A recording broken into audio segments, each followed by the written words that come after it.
con la samaritana. La semana pasada lo hicieron como lección, ¿no es cierto? Pero ahora vamos a hacer una profundización un poco breve por el tiempo que no lo tenemos suficiente. El texto se puede dividir de la siguiente manera.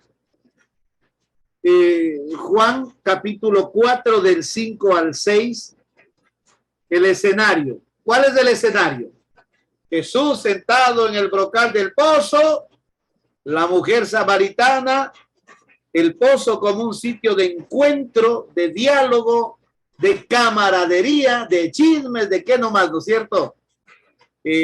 A las mujeres les gusta también ir al pozo porque es uno de los pocos momentos en que las mujeres hacen vida social. Se relacionan con los que pasan, con las que llegan, con las vecinas que también llegan a ver agua, puesto que los pozos son comunitarios. En Palestina no hay agua. Hay una escasez terrible de agua y los pozos son también escasos. Hay que caminar para ir a carrear agua, para ir a ver agua en esos pesados cántaros que cargan las mujeres.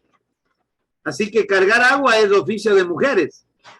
2, del 7 al 26, el diálogo entre Jesús y la samaritana. Qué interesante, ya vamos a ver. 3, sobre el agua y la sed.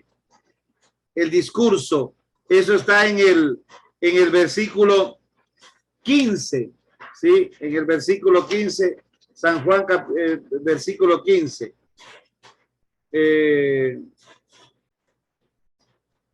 Aparece la expresión chorro, manantial, que es distinto que la cisterna, que el pozo, una agua que no va a saciar la sed, que le va a dar sed de nuevo. Y dice, en cambio, el agua que yo le voy a dar producirá dentro un chorro, un manantial. Después viene el tema sobre el marido y la familia. 5 maridos has tenido, dame de esa agua para que no vuelva a beber y ni tenga que venir a sacarla del pozo. La mujer quiere, un supuesto facilismo, ¿no es cierto? El agua es el don del Espíritu Santo en este caso. Es la gracia de Dios. Es Jesús mismo que vino a saciarnos. Pero para saciarnos de esa agua, tiene que necesariamente uno disponerse a dejar la vida pasada. Y por eso Jesús le dice, tráeme a tus maridos. La historia.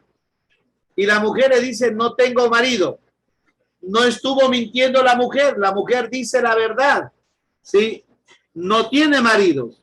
Precisamente el libro, el texto de Juan, vuelve la lectura al segundo libro de los Reyes, capítulo 17, de los versículos 24 al 26 y luego al versículo 41, cuando se habla de la deportación de los del norte de Samaria, que se llama Israel, a Siria. Y prácticamente el norte, Samaria, se queda sin población judía. Son judíos, son israelitas, pero desgraciadamente fueron deportados al norte y vinieron el rey mismo mandó a poblar Samaria con gente de otro lado, al menos de 5 pueblos que se llama Babilonia, Cutá, Abá, Hamat, Sefarbaim. Son 5 pueblos, cada uno con sus dioses, con sus maridos. Los dioses son los maridos. Sí, Sucot Benó, de Nergel, Nibhaz Tartak se llama Asimá, Adramelech, Anamelech, dioses paganos. Son los 5 dioses, es decir, los 5 falsos maridos. Y el marido que tienes ahora tampoco es tuyo. ¿Quién es ese marido? Es Yahvé, pero una fe entendida mal. Al mismo tiempo que adoran a Yahvé, igual sirven a los dioses paganos. No hay una verdadera identidad, una verdadera opción para optar por Yahvé, para dar culto a Yahvé, para servir a Yahvé necesariamente tienen que dejar los otros dioses. Por eso les leo lo que dice el libro de los Reyes. Aquellas gentes daban culto a Yahvé, pero servían también a sus ídolos. Hasta el día de hoy, sus hijos y los hijos de sus hijos han seguido actuando como lo habían hecho sus padres. Es decir, esto se prolongó hasta la época de Jesús. Una religión sincretista. Esta mujer no tiene una verdadera identidad religiosa, una personalidad religiosa. Es necesario que se defina. Así que el sexto marido también es falso. Pero viene el séptimo marido. ¿Quién es el séptimo marido? El séptimo marido es Jesús, ¿no es cierto? Él es el séptimo marido. No olvidemos que en el Evangelio de Juan, el número 7 es importantísimo. ¿Sí? 7 signos, ¿sí? Son 7. Aquí aparecen los 7 maridos. El 7 significa plenitud, es el 3 más del 4. El 3 es el número de Dios y el 4 significa la totalidad. Se une la totalidad de la tierra, del universo, con la misericordia de Dios que se derrama sobre nosotros. Entonces, Jesús es el séptimo, es la plenitud, es el verdadero marido y solo en él tiene fundamento nuestra fe y solo él será capaz de saciar la sed. Aquí vemos después que desaparece la sed, ¿no es cierto? Ya el tema del agua no es importante. Aparece el tema religioso, el tema conductual de familia, ¿sí? Y después el anuncio, cuando la mujer descubre al Mesías. Después, el siguiente paso del marido y la familia, sobre la religión y el lugar de la adoración. Para los judíos, el monte Sión, Jerusalén. En cambio, para los samaritanos, Garizim, el monte Garizim, donde habían hecho su templo, su templo exclusivo.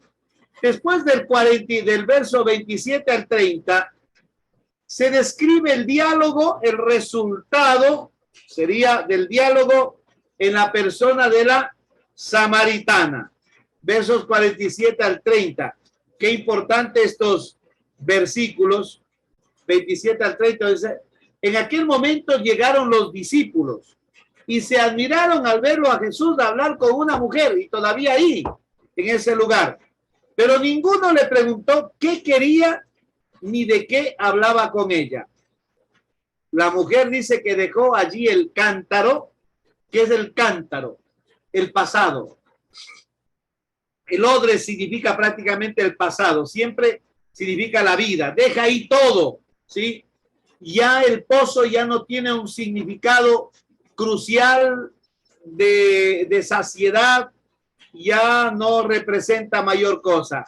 Deja el cántaro y corrió, dice, al pueblo a decir a la gente, vengan a ver a un hombre que me ha dicho todo lo que yo he hecho. Jesús conocía claramente, sabía muy bien las tradiciones de Israel, conocía la historia. Qué importante es conocer la historia para no sacar la palabra de Dios fuera de la historia. Es necesario conocer, saber de dónde provenimos, ¿sí? De dónde, ya vamos a ver algo bien interesante. Luego tenemos los versículos 31 al 38. Describe el resultado del diálogo en la persona de Jesús. Cuando los discípulos dicen, maestro, come. Y Jesús dice, yo tengo otro alimento. Los discípulos sospechan, dice, a lo mejor alguien le ha de haber dado ya de comer. ¿Sí? Es como que aquí en el corazón, ¿no es cierto? Marianita, acostumbramos a comer el sancocho de tripas de borrego, del menú del borrego. Y me dicen, padre, coma. Y yo digo, yo tengo otro alimento. Ah, el padre Oscar seguro se comió una tilapia con yuca. No, no tanto, no se refiere a eso. No es que Jesús ya ha comido. Después le explica Jesús en qué consiste el alimento. Es hacer la voluntad del que me ha enviado y llevar a cabo su obra. Ese es el alimento. y la obra ya tiene que comenzar. No hay largas, así como ustedes dicen, falta tiempo para la cosecha. Dentro de 2 meses estará la cosecha del tomate, de la manzana, o del frijol, o del plátano, o del cacao. Jesús dice, solo hace falta saber mirar. Aprendan a mirar, leer la realidad a la luz de la propuesta, del llamado que nos hace Jesús. Y se darán cuenta que los campos ya están listos para la siega. Hay que salir a cosechar. Y noten, porque yo supongo que han de haber dicho los discípulos, pero Señor, qué difícil que esté el anuncio del evangelio como ahora. Y Jesús les responde, es muy claro, les dice, mira, nosotros, a ver, ustedes van a cosechar donde otros han trabajado, donde otros han sufrido. Otros sufrieron más, los profetas fueron asesinados. Y ustedes van a cosechar en un lugar donde la cosa ha sido bien difícil. Yo me pongo a pensar cuando tengo que irme a algunas comunidades de aquí, a Andoas, a Pirancón, a Corcovado, al Boliche, comunidades lejanas. Y a veces uno no es consciente de que los sacerdotes que antes estuvieron aquí tenían que caminar. Aquí estuvo, por ejemplo, el padre Emiliano, y los carros llegaban hasta el viradero. Y del viradero tenían que caminar o en lomo de mula hasta llegar al corazón. Es decir, sufrieron, por eso Jesús les hace tomar en cuenta. Otros trabajaron y sufrieron lo que ahora ustedes están cosechando. Otros se han fatigado y ustedes lo único que hacen es retomar su trabajo. Por eso, cuidado, retomar el trabajo.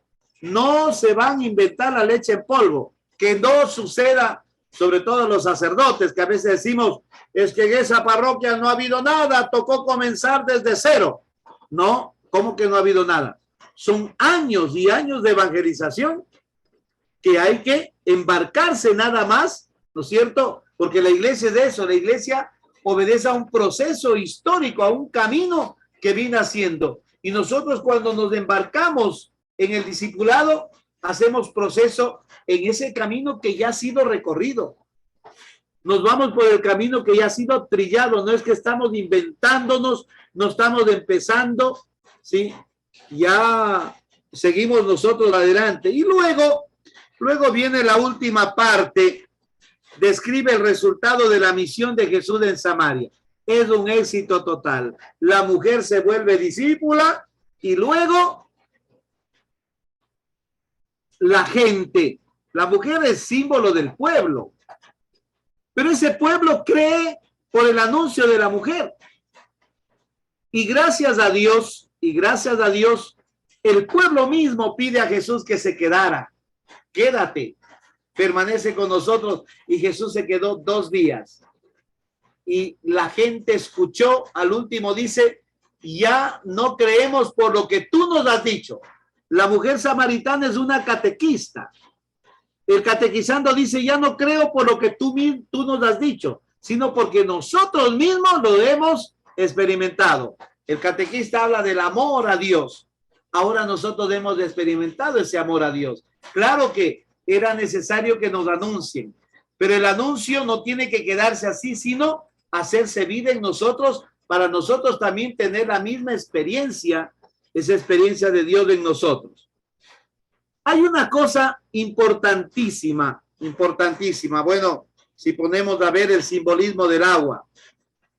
Jesús usa la palabra agua en 2 sentidos. El primero en sentido material y también en sentido simbólico. ¿Sí? El sentido simbólico, el sentido material es el agua como tal, que es tan preciada en Palestina porque no hay agua. El terreno es desértico, pero en sentido simbólico, porque el agua es símbolo de vida, el agua como fuente de vida y como don del Espíritu Santo. El capítulo 36 de Ezequiel dice, 36 versículo 25, derramaré sobre vosotros un agua pura que os purificará. Eso lo cantamos de pronto, aparece también en San Juan y explica Esto lo dijo aduciendo al don del Espíritu Santo. Derramaré sobre vosotros un agua pura que os purificará. Derramaré sobre vosotros un agua pura que os purificará. Sí, son palabras del profeta Ezequiel. Y de todas sus inmundicias Dios los va a purificar. Y Dios mismo se encargará de hacer camino con el pueblo para que el pueblo recobre su identidad, su dignidad, y recobrando eso reconozca que su pasado está mal y se avergüence de él. Dice el profeta que sienta asco de su pasado, sentir asco del pasado, una vez que se tiene a Dios. ¿Por qué Pablo dice todo lo considero basura? La palabra griega traduce estiércol. Todo para mí es caca, estiércol, en relación a Jesucristo, a quien lo he alcanzado. Qué bonita palabra de Jesús, ¿no es cierto? Todo lo considero basura, estiércol, en relación a Cristo, a quien yo lo he encontrado. Jesús usa un lenguaje que las personas entienden. No es que este lenguaje que utiliza Juan es ajeno a los destinatarios que están leyendo o están escuchando esta predicación.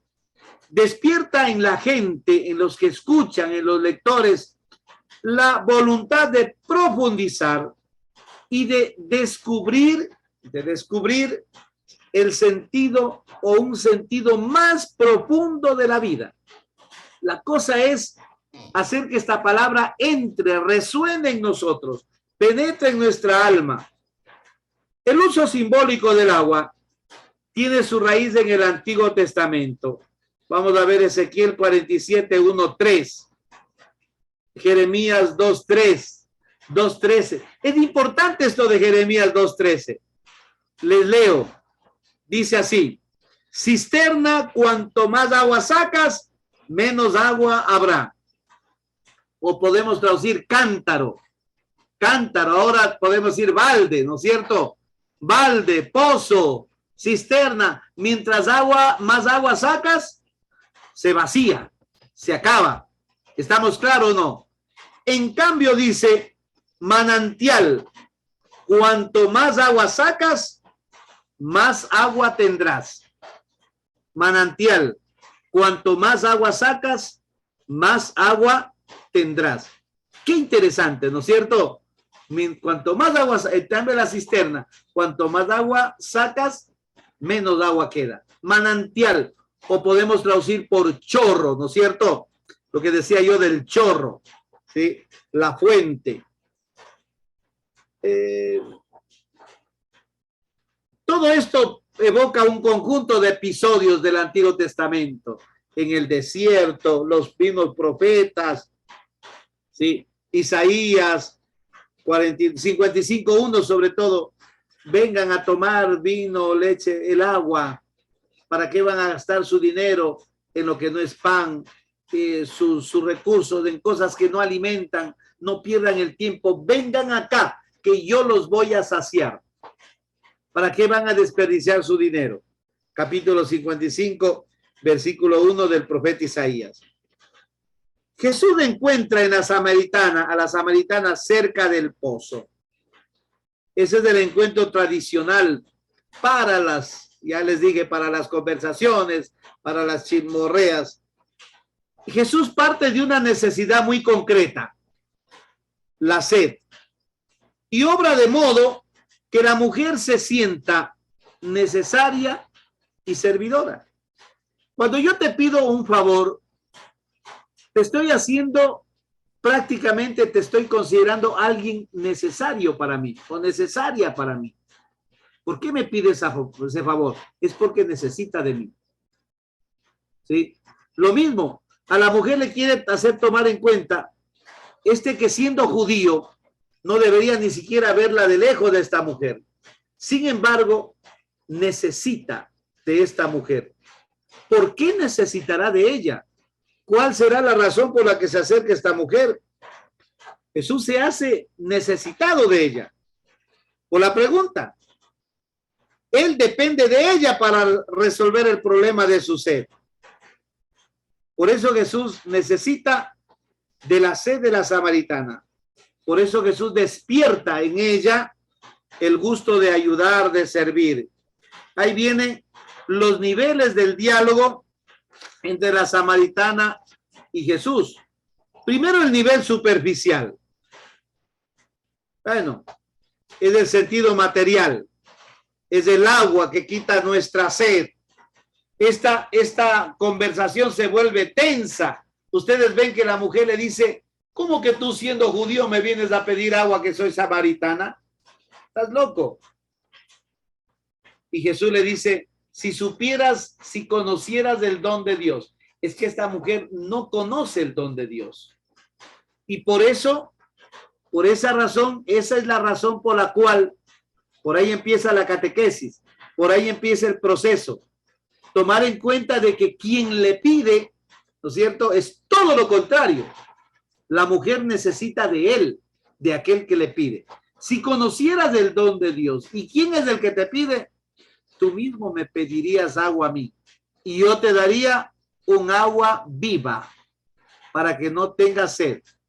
La mujer sigue sintiendo este nivel, siguen en este mismo nivel superficial, pero no tienes ni con qué sacar, pues ni una soga, ni balde, el pozo es profundo y ¿qué me vas a dar agua viva? Nadie da de lo que no tiene. Y Jesús le contesta, todo esto ya está en el Antiguo Testamento, lo que les acabo de leer de Jeremías 2:13, ¿no es cierto? El agua que te da ese pozo no va a saciar tu sed de búsqueda, tu sed de Dios, tu sed de identidad y tu sed de dignidad como mujer. No te da dignidad. En cambio, el agua que yo te voy a dar producirá dentro de ti un manantial, un chorro, ¿no es cierto? Un chorro capaz de saltar hasta la vida eterna. Sin embargo, Jesús ha intentado un encuentro con ella a través de la puerta del trabajo cotidiano. Logró unirse con ella, acordar con ella, no. Luego ha intentado la puerta de la familia, llama al marido, tampoco ha sido posible, no tengo marido.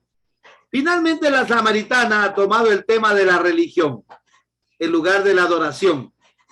Y Jesús ha logrado entrar por la puerta que ella ha abierto. A ver, yo quiero que esto me entiendan, ¿no es cierto? Hay tres puertas prácticamente. La primera puerta del trabajo cotidiano, cerrada. La segunda puerta del marido, cerrado. O sea, no hay tal. Y la tercera puerta, ¿cuál es? La que ella mismo la plantea, la que ella mismo abre. El diálogo sobre la identidad religiosa, sobre el lugar del culto. Ella ha abierto esta puerta y ahí viene el nivel profundo. El agua es símbolo de la vida nueva traída por Jesús y del marido como símbolo de la unión de Dios con el pueblo. ¿Quién es el marido? ¿Quiénes son esos 5 maridos? Son dioses falsos. No es el propio marido, no es Yahvé, el esposo de la viña, de esa viña preciosa plantada por las manos de Yahvé. ¿No es cierto? Así que si es que no es el marido propio, Yahvé, el esposo, como aparecen los profetas, ¿sí? Como aparece en el profeta Oseas, no tiene sentido. No tiene sentido. Por eso habla de 5 maridos. Y el último marido tampoco es el verdadero. Dice, el que tienes ahora tampoco es tu marido. Aparece en el verso 18. ¿Por qué? Porque no realizaba el deseo más profundo del pueblo. La unión con Dios como marido que se une a su esposa. Ya les leí el versículo 42 del libro del profeta, 41, perdón, del libro del profeta, de los reyes, perdón, del libro de los reyes. No realiza ese deseo de Dios. El verdadero marido es el séptimo. Y ustedes leen Oseas 2 del 21 al 22. Ese es el versículo donde dice, y te haré mi esposa para siempre, y te desposaré conmigo en justicia, en juicio, en piedad y misericordia. Y te haré mi esposa fiel, y reconocerás que yo soy el Señor. Entonces Jesús es el esposo que llega. En el Evangelio de Marcos 2:19, ¿sí? Es el marido, el novio. Ya decían, aquel que no es digno de desatar la correa de las sandalias, para llevar la vida nueva a la mujer que lo ha buscado toda la vida. Esa mujer le ha buscado toda la vida y hasta ahora no se ha identificado, no ha encontrado el verdadero marido. A pesar de que el marido ha estado siempre, ha querido rebelarse, le ha hecho esposa, le ha dado todo, le ha protegido, le ha cuidado, es un marido fiel, pero la mujer nunca ha sido consciente del verdadero marido que ha tenido. Y por eso tiene maridos falsos. Y el sexto es son los falsos maridos más el verdadero marido. Ni lo uno ni lo otro. ¿No es cierto? Ni lo uno ni lo otro. Por eso Jesús le dice, y el marido que ahora tienes tampoco es tuyo, porque no se vive la fidelidad a medias. O eres fiel al verdadero marido dejando los otros, porque no vale la pena. Y ahora Jesús será el verdadero marido, a quien hay que darle verdadera fidelidad. Si el pueblo acepta a Jesús como esposo, tendrá acceso a Dios en cualquier parte que esté. Por eso dice, en espíritu y en verdad. ¿Sí? Adorar al Padre en espíritu y en verdad significa adoptarlas como el verdadero esposo.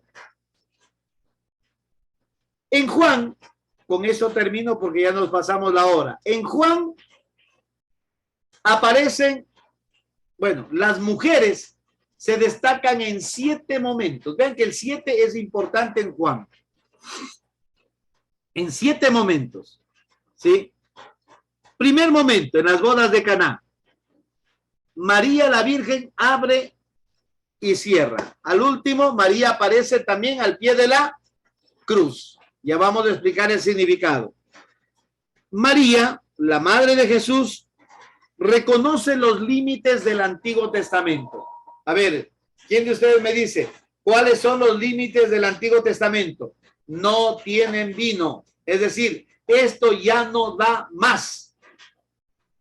No se trata del vino, del trago. Esto ya no da más. No podemos seguir viviendo de esta manera.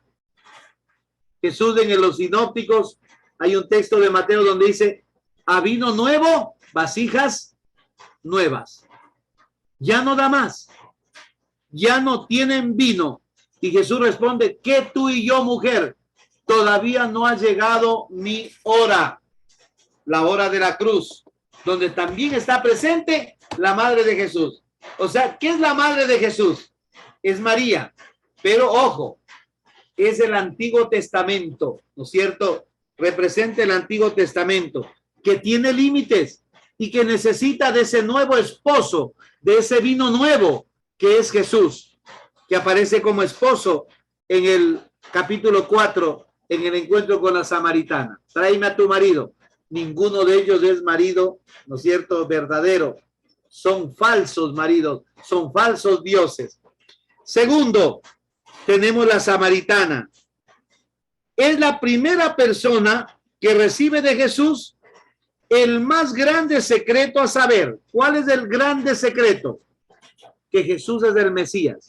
Lean ustedes el Evangelio de Juan y ahí ustedes van a ver que la samaritana es la primera que se entera que Jesús es el Mesías. Cuando Jesús mismo le declara, ya vendrá el Mesías y nos explicará todo. Y Jesús le dice, el Mesías soy yo, el que habla contigo. ¿Ve? Jesús se presentó. Tercero, tenemos algo bonito. La mujer adúltera. La mujer adúltera, a la hora de ser perdonada por Jesús, se convierte en juez de la sociedad patriarcal que condena a la mujer. Una sociedad patriarcal. No olvidemos que siempre en los evangelios aparece la figura, Jesús invita a dejar padre. Deja tu padre. No dice deja tu madre. Porque en el Shema Israel, Deuteronomio 6:5-4 dice, escucha, 6:4-5 dice, escucha Israel, Yahvé, el Señor es el único Yahvé. Amarás al Señor tu Dios con todo tu corazón. Y después dice, estas palabras las dirás a tus hijos yendo de camino, estando en casa, acostado, levantado. Si todo momento es propicio para inculcar la ley de Dios. ¿Quién hace eso? El varón. La sociedad es patriarcal. La mujer no tiene acceso a eso. La mujer no sabe. Pablo, inclusive influenciado por la cultura machista, dice que las mujeres de las asambleas mejor estén calladas. ¿Sí? Aparece un Pablo como machista, pero hay que reflexionar también el contexto, ¿no? Tercero, cuarta, en el Evangelio de Juan, perdón, en el Evangelio sinóptico, Mateo, en la profesión de fe de Jesús, ¿quién es el que profesa la fe en Jesús? Pedro. Y Jesús le dice, tú eres Pedro y sobre esta piedra edificaré mi iglesia. ¿Qué dijo Pedro? Tú eres el Mesías, el Hijo del Dios vivo. En Juan, en cambio, ¿quién es la que profesa la fe? Es Marta, una mujer. No es un varón, es una mujer. ¿Crees tú en esto? Dice, sí, yo creo que tú eres el Mesías que tenía que venir al mundo, el Hijo de Dios que tenía que venir al mundo. O sea, hizo una auténtica profesión de fe. Luego tenemos también María, la hermana de Marta, que unge los pies de Jesús, ¿se acuerdan? Para el día de su sepultura. Acuérdense que Judas decía, ese perfume puede ser vendido en más de 300 denarios y esta mujer desperdicia. Y Jesús le dice, no, esta mujer no ha desperdiciado nada, al contrario, amó mucho. Y a quien ama mucho, se le perdona mucho. María acepta a Jesús como el Mesías siervo que debía morir en la cruz, al contrario de Pedro, que no aceptó a Jesús como Mesías siervo y le quería hacer disuadir del camino, hasta que Jesús le dice, detrás de mí, Satanás, deute opisomo Satanás. Tiene que ponerse detrás. María, este es el sexto, se presenta como modelo para los otros discípulos al pie de la cruz. Mujer, he ahí a tu hijo, he ahí a tu madre. María es la madre del discípulo amado. Pregunta, ¿quién es el discípulo amado? Muchos han dicho es Juan, pero no, esta es una interpretación equivocada, porque ahí no aparece Juan. Alguna tradición le pone a Juan, pero sobre todo en el Evangelio de Juan, dice, en Caná es ella la madre de Jesús, símbolo del Antiguo Testamento. Acuérdense, la que percibe los límites del Antiguo Testamento y da los pasos para que el nuevo pueda llegar. No tienen vino, espera. ¿Qué les dice a los siervos? Hagan lo que él les diga. En cambio, en los sinópticos aparece la transfiguración. Este es mi hijo amado, escúchenlo a él. No olvidemos, hagan lo que él les diga y escúchenlo, tienen relación, porque la palabra escuchar significa obedecer. Hagan lo que él les diga, quiere decir obedezcan, hagan caso, aprendan a escuchar lo que él les dice. En la hora de la muerte es la madre de Jesús la que acoge al discípulo amado. Aquí el discípulo amado es la nueva comunidad que ha crecido en torno a Jesús. Es el hijo que ha nacido del Antiguo Testamento. A petición de Jesús, el hijo, el Nuevo Testamento acoge la madre. O sea, el Antiguo Testamento, ¿en dónde? En su casa. Los dos deben caminar juntos. Por eso a veces algunos dicen, no, a mí me gustan los evangelios. El Antiguo Testamento queda atrás porque eso ya es pasado. No, los dos testamentos caminan juntos. Porque el nuevo no se puede entender sin el antiguo. Sería como un edificio sin fundamento. o como de pronto un árbol sin raíz. Es imposible que el árbol viva sin raíz. La raíz es del Antiguo Testamento. ¿Sí? Y el Antiguo no se puede entender sin el Nuevo Testamento. Sería un árbol sin frutos prácticamente, porque los verdaderos frutos son los frutos de Jesús. Es lo que Jesús, es el testimonio, los hechos, dichos, las palabras y las obras de Jesús. Una séptima alocución a la mujer la tenemos en la Magdalena. Magdalena, Juan 19, 25, 27.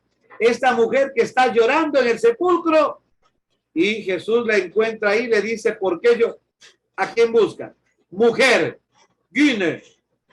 Dice, se han llevado el cuerpo del Señor y no sabemos dónde lo han puesto. Está confundida. En ese momento Jesús le dice María.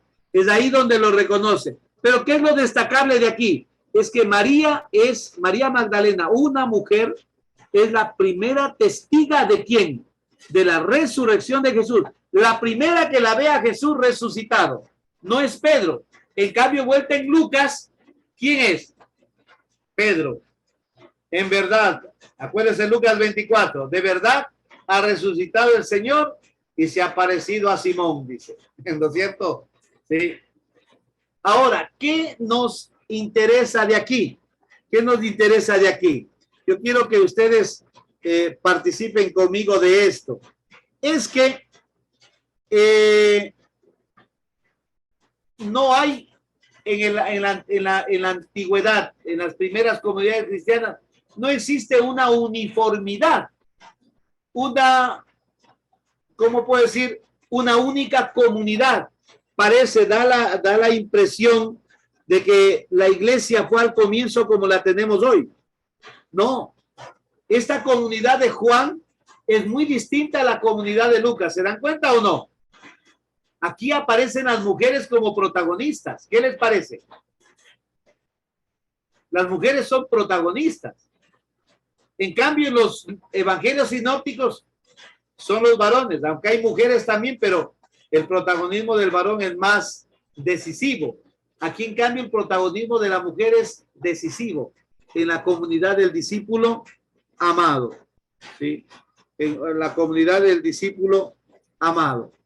Importante es tener conciencia de que las primeras comunidades fueron diversas, había mucha diversidad en su manera de ver. Al menos encontramos nosotros algunas diversas comunidades. La comunidad paulina, la comunidad juánica, la comunidad de los sinópticos, mateana, lucana, marcana. ¿Sí?